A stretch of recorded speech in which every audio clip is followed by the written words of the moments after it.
মা, আমার সব রান্না হয়ে গেছে, এটা একটু টেস্ট করে দেখুন না কেমন হয়েছে। রাখো, দেখছি।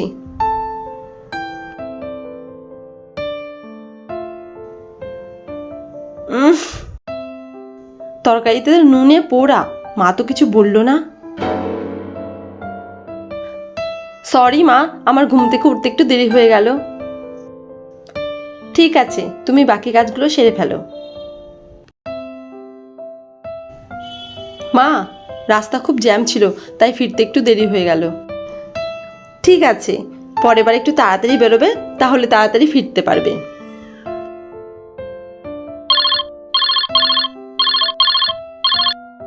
হ্যাঁ দিদি, বলুন। হ্যাঁ হ্যাঁ, ভালো আছি।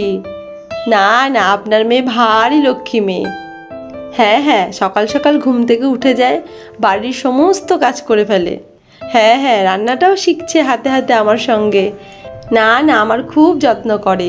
একে নিয়ে একদম চিন্তা করবেন না, মেয়ে ভারী লক্ষ্মী মেয়ে, ভারী মিষ্টি মেয়ে। মা, আপনি মাকে মিথ্যে কথা কেন বললেন?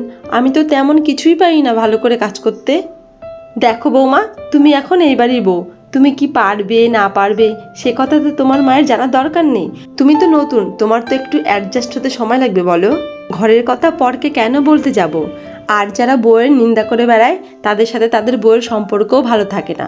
আমি চাই না তোমার সঙ্গে আমার সম্পর্কটা খারাপ হোক। তুমি তো আমার মেয়েরই মতো, নাকি? সত্যি মা, আপনি খুব ভালো মনের মানুষ। আমি অনেক ভাগ্য করে আপনার মতো শাশুড়ি পেয়েছি। অন্যের মেয়েকে নিজের মেয়ের মতো ভালো কেউ বাঁচতে পারে না।